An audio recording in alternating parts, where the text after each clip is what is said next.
In the world of business, strategy and deception often dance along a razor-thin line. What one person labels creative positioning or smart marketing, another might brand as outright dishonesty.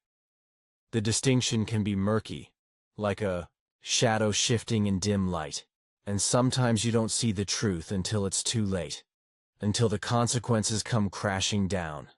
Companies, entrepreneurs, and even ordinary people wrestle with these ethical dilemmas daily, navigating a landscape where the pressure to succeed can blur the edges of right and wrong. Is it okay to stretch the truth if it gets your foot in the door?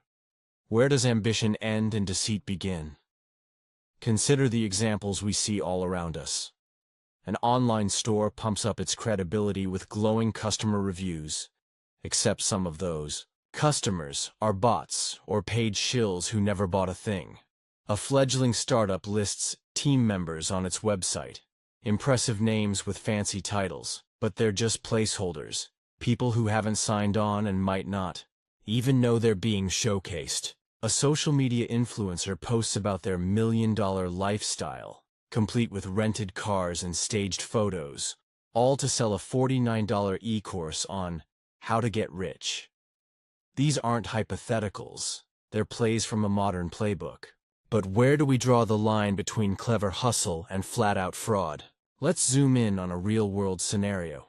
A small tech startup desperate to land its first big client. They're pitching to a major player, and the stakes are sky-high. This deal could make or break them. To juice up their pitch deck, they list a handful of advisors, industry heavyweights they admire, people they've maybe emailed once or name-dropped in a casual chat. These advisors haven't officially signed on, but their names add a sheen of legitimacy, making the startup look bigger, better, more connected.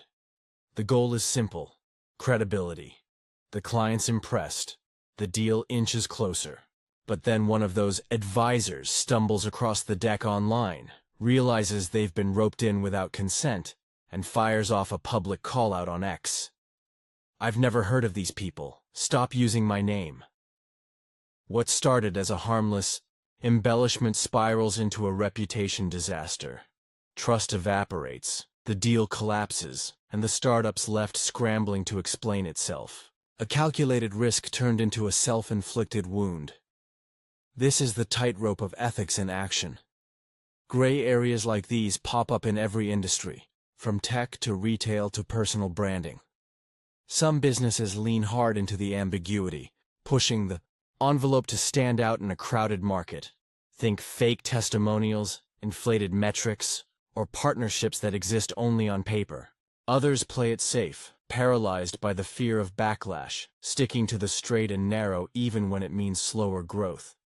Both approaches have their champions, but neither is foolproof. The question is, how far can you bend before you break? Here's where the ethics tightrope rule comes in.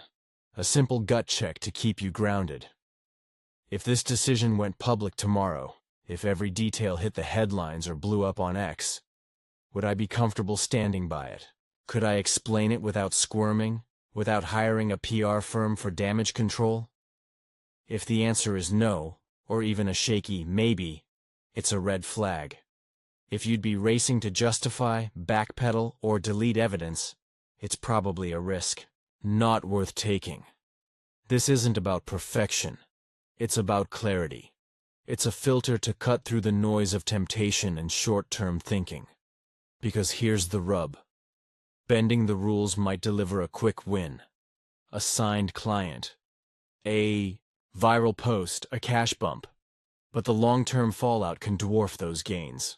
Reputation is a fragile thing, painstakingly built brick by brick, yet it can crumble in an instant.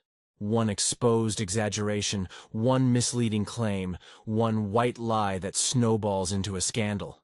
That's all it takes to torch years of goodwill. Look at the cautionary tales. Companies caught faking reviews lose customers overnight. Influencers exposed as fraud see their followers vanish. Startups that overpromise and underdeliver fade into obscurity. The cost isn't just financial. It's the erosion of trust, the one asset you can't buy back. Success isn't just about making money, it's about how you make it. The short game might get you a flashy headline or a fat check, but the long game builds something enduring. Credibility, respect, a legacy that holds up under scrutiny.